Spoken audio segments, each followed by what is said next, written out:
gente abre hoje o programa com a nossa queridíssima nutricionista, ela que é clínica e esportiva e também é vegetariana. Estou falando de Alexandra Saharovsky. Bem-vinda! Tudo bem? Menina, você tem que experimentar. Eu vou experimentar, eu fiquei curiosa também pra... Não, você não sabe. Não vou falar o que é, senão vou estragar a surpresa, só na hora mesmo da culinária. Mas eu fico impressionada com a criatividade, né, de alguns convidados, de transformar algo muito simples, né, em algo que vira o prato. E aí aquele que você fala assim, nossa, tinha um monte de coisa gostosa, mas aquele eu repeti várias vezes. O dele tem meio essa característica, daqui a pouquinho o André vai cozinhar com a gente. Mas o seu tema também é um tema importante. Importantíssimo. A gente vai falar de alguns vícios ligados aos alimentos. Os alimentos que viciam, já pararam para pensar nisso? Sim. Então é uma coisa, assim, é um ponto muito importante quando a gente trata a nutrição, que a gente começa a tratar pessoas que comem compulsivamente, né? Porque não deixa de ser uma compulsão.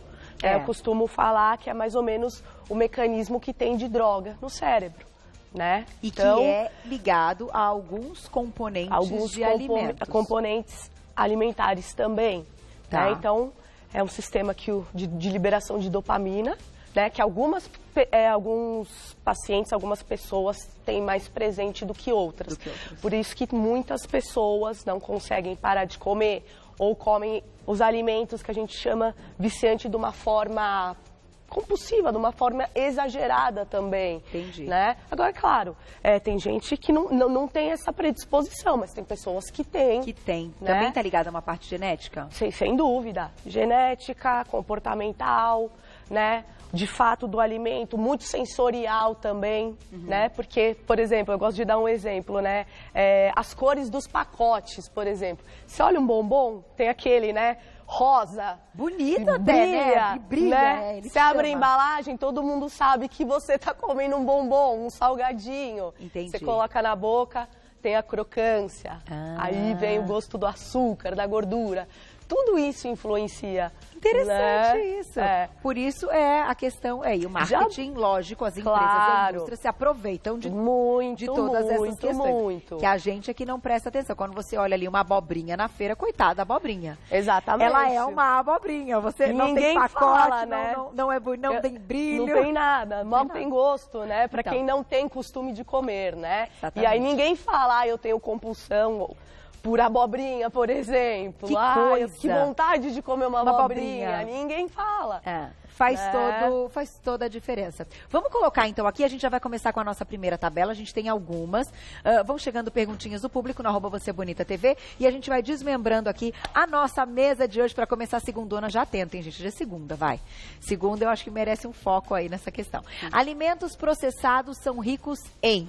Vamos lá, Ale, você destacou triptofano. Triptofano, que é um aminoácido do leite, dos leite derivados, que ele libera sensação de bem-estar. Certo. Né?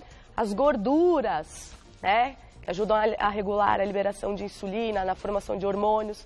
E o açúcar, que gera energia rápida no cérebro. Então, é um conjuntinho ali de elementos que tornam esses alimentos tão palatáveis, que a gente sente a necessidade, a maioria das pessoas sentem de consumir e cada vez mais.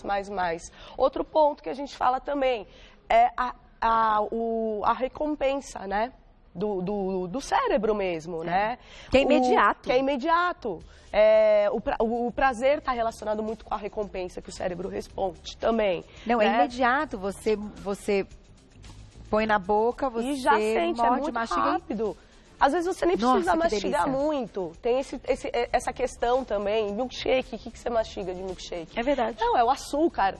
Né? Eu acho que até mais o açúcar que você sente do que qualquer dos outros elementos. A gente pode considerar, então, a própria gordura como açúcar e o sal, enfim, conservantes e outras coisas que eles vão colocando, como realçadores de sabor. Realçadores de sabor, sem dúvida. Ponto. Sem dúvida. Ponto. A gente, no organismo, a gente não necessita disso. É o açúcar no final, né, gente? Tem como ter a energia, a gente sabe disso. Sem dúvida, sem que seja versões. O açúcar. Vamos dizer, uma alimentação mais limpa. Mais equilibrada. Mais equilibrada, sem tanto açúcar. Vou colocar o próximo na tela, olha lá. E já já a gente vem para nossa mesa aqui com alguns exemplos que a Ale trouxe pra gente hoje na segundona, hein? Segundona é difícil, vamos lá. Alimentos, os processados já entraram, agora... Né? Vamos para a próxima. E a gente tem aí umas imagens bem interessantes que nas figuras, até quando as meninas montam, eu acho tão interessante, que é justamente aquela imagem. Você olha e fala, nossa, é isso mesmo. Eu tava louca para comer isso no almoço. Ainda bem que a gente tá falando antes do almoço para você pensar 2 vezes de comer. É verdade. Vamos lá. Você vai falar da questão do açúcar agora. Explica pra gente o que é. Looping, né? Então você come o açúcar, que vamos dizer que tem as propriedades viciantes para o sistema de recompensação do cérebro, né? Desejo, ativa regiões, né, de prazer e recompensa. Tá. Sua glicemia dispara. E aí logo tem a queda de glicemia, né? Então ela sobe e aí cai ao mesmo tempo. Certo. Né? Então insulina alta. Leva açúcar, leva acúmulo também de gordura. De gordura. Né? Mas não é só a insulina que acumula gordura no corpo, tá? Mas ela também causa isso. Sem o açúcar, o corpo envia sinais de abstinência. E aí ele quer mais um pouquinho. É mais um pouco. E também dá mais fome também quando você tem essa queda, né? E aí você fica nesse ciclo. Gatilho de compulsão. Aí você come de novo. E aí fica nisso. Puxa né? vida. Tem um ciclo também da compulsão alimentar, que daí entra outros fatores, né? Que a pessoa come, se sente angustiada, fica chateada por ter comido tudo aquilo, sente culpa e vai lá e come de novo. São todos uns ciclos, né? Que... Agora, a minha pergunta é a seguinte. A gente sabe que, para muita gente... tirar totalmente do cardápio das opções que a gente tem aí durante a semana, porque se a gente for ver, olha quantas refeições a gente tem por semana. Exato. A gente tem café da manhã, almoço e jantar, que são as principais, todo dia. Sim. Então são, no mínimo, 21 refeições. Certo. Então você tem nessas 21 oportunidades de escolher as coisas. E para muita gente, em uma refeição só na semana, que seria aí o que vocês recomendam, ter esse excessozinho e fazer daquela... Então, assim, de 21 você pode escolher uma só. Então, 20 teriam que ter opções diferentes dessas. Olha como é difícil. A minha questão é exatamente aí. Como é que a gente começa um plano alimentar... né, Ale, e um tratamento para que as pessoas consigam, nessas 21 refeições principais, terem outras escolhas, que não uma sobremesa, que não, não, mas é só um pedacinho de chocolatinho agora, tá tudo bem. Só que vai disparar a glicemia, vai dar esse rebote que você está explicando, às vezes não é tudo bem. Não é. Como é que muda isso aí? Então, primeiro de tudo, quando se trata de pessoas que têm uma compulsão em comer, uma necessidade muito grande em comer esses alimentos, primeiro de tudo, que você não tira de uma vez. Não dá. Não dá. Não dá. A pessoa vai não desistir, né? Não vai desistir, vai se frustrar, vai chegar no seu consultório cheio de culpa, chateado. Então, o que eu costumo orientar? Dependendo do grau que a pessoa tem que ter acompanhamento com outros profissionais também. Inclusive psicólogo, porque às vezes usa também a comida como aquela questão mais afetiva, sabe? De conforto. Né? Então precisa de mais apoio. Precisa de mais apoio. Isso é uma das situações. E aí, o que a gente começa a fazer? Começa a pedir para redução. Às vezes não dá nem para falar, substitua por, sei lá, um chocolate amargo. Não dá, a pessoa não gosta. Ela não consegue. Não consegue. Então vamos falando de um a um e você vai me dizendo quais estratégias podem ser possíveis dentro desse grupo de alimentos, caso um desses você se identifique. Isso. Vamos colocar o primeiro na tela então. Gente, porque o efeito rebote dessa questão do açúcar, ele sempre vai existir. Sempre vai existir. Porque esse é o mecanismo dele, certo? Sorvete. O que a gente fala do sorvete? É uma delícia. Né? E o que o sorvete tem? Açúcar e gordura. Tô falando da composição tradicional dele, normal, não esses que são fits, vegetarianos, enfim. Né? O que acontece com o sorvete? Altamente palatável. Você come rapidinho também. E você quer mais. Né? Você quer mais. Mas qual seria a sua alternativa como nutricionista da troca desse sorvete? O que pode ser bacana? O que dá para trocar? Né? Em vez do sorvete, que é o de massa, que tem muita gordura, muito açúcar, a gente pode tentar começar com picolé, por exemplo. Uma estratégia. Outra estratégia que dá para utilizar também, em vez de comprar 2 potes de sorvete, compra um.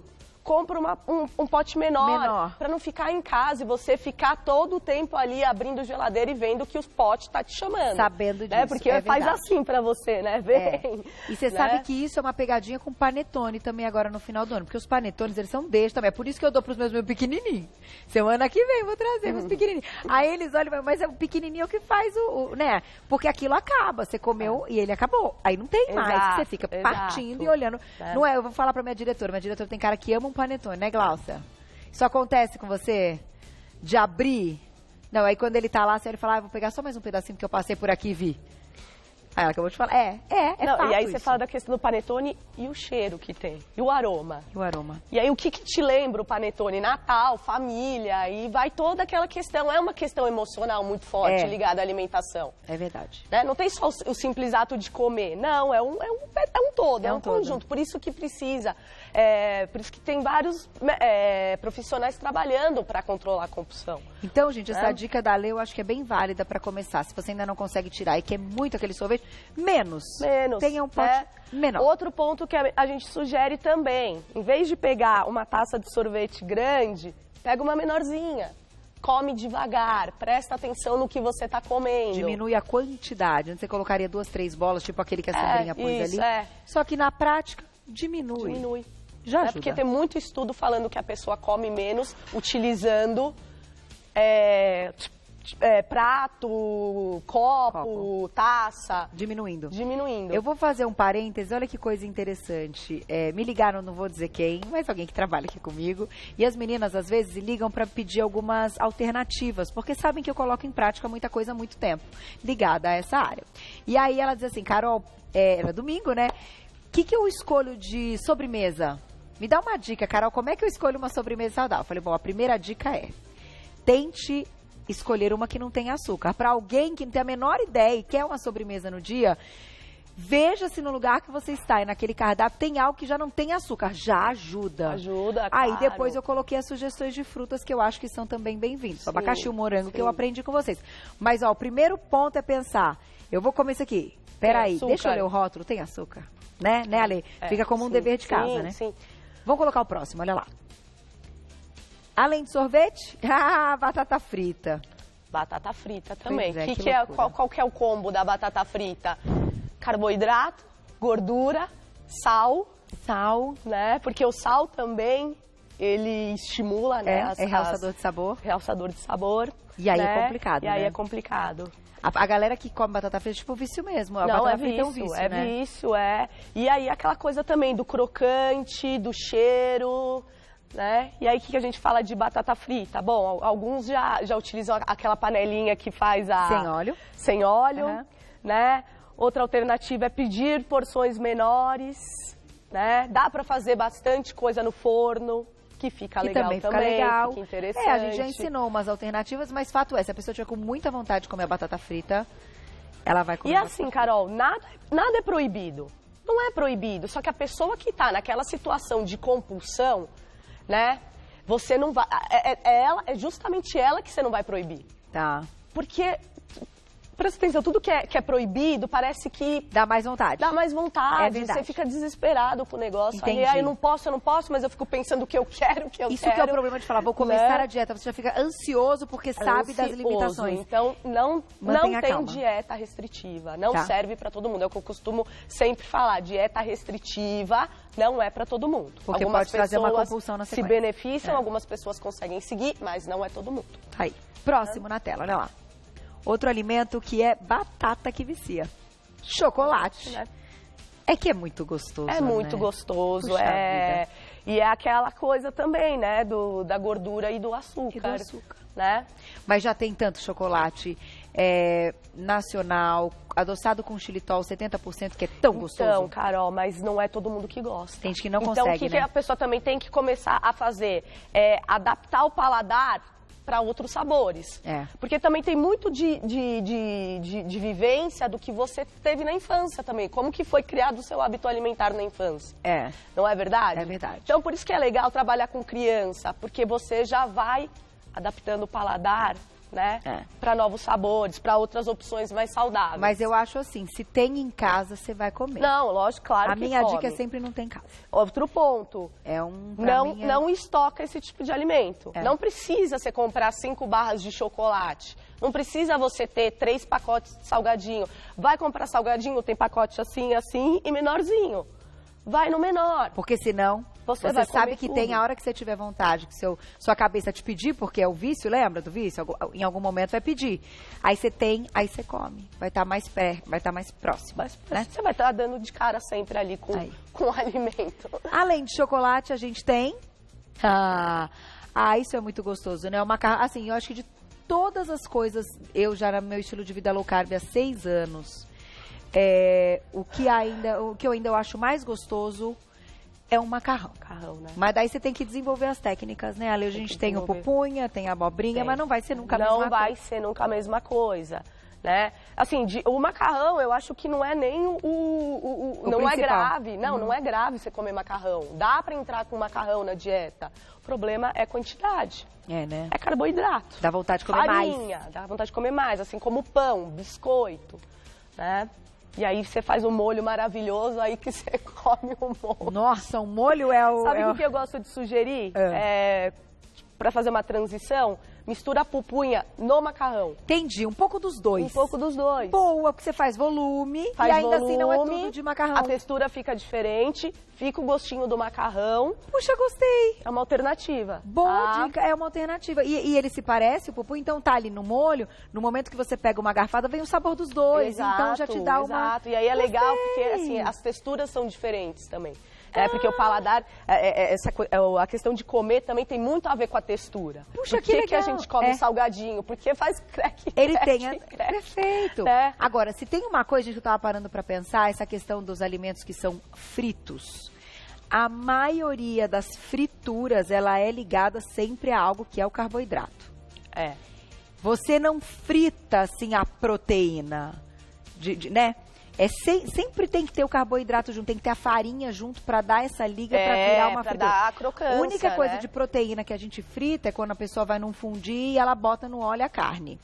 Tirando essa questão, pode ver, o filé milanês, ele tem que é frito. Ele tem a farinha. A batata que é frita, a batata é carboidrato. Então, que coisa, né? Porque tá tudo ligado, é a gordura com o carboidrato. Exatamente. Os dois. Exatamente. Desculpa, Cláudia, perguntinha do público, olha lá. Quem escreveu pra gente na tela. Obrigada, Rô, um beijo. Mesmo adotando uma dieta low carb há 1 ano, ainda sinto muita vontade de consumir alimentos com farinha branca. Como eliminar isso da minha vida?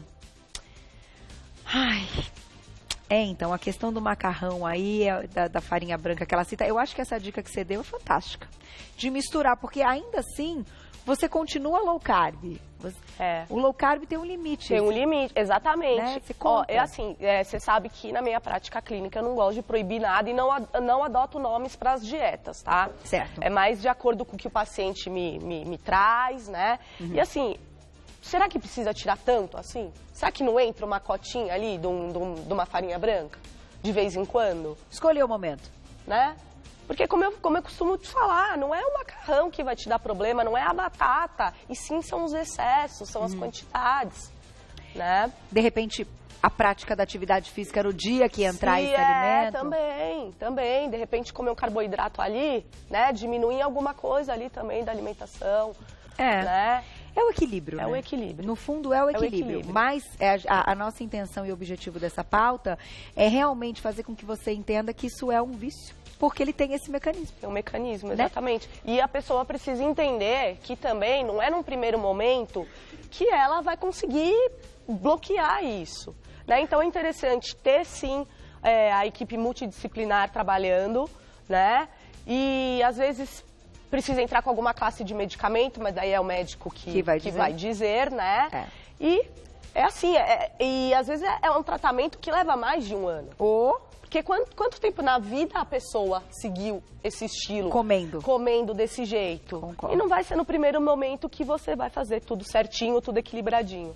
Tá certo, olha, é isso mesmo. Então, tenha pelo menos isso em mente, tem esse alerta aí que muitas vezes não é só com você, é com todo mundo, porque o mecanismo é o mesmo para todo mundo. E claro, procure sempre ajuda profissional, porque aí a gente sabe que tem um resultado efetivo. Quem quiser saber mais do trabalho da queridíssima Alexandra Saharovski, nossa nutricionista clínica esportiva, vai entrar aqui na tela para vocês. Esse é o WhatsApp clínico, né, para consulta, é o 976196811, 976196811. E no Insta você pode seguir a Ale, mandar também sugestões para quando ela estiver aqui no programa. @AlePronutri, tudo junto. @AlePronutri, tudo junto, já encontra o trabalho dela. Muito obrigada. Beijo, um Natal lindo pra vocês, que eu acho que eu só te vejo no que vem agora, né? Pra sua filha, pra família toda. Pra vocês também.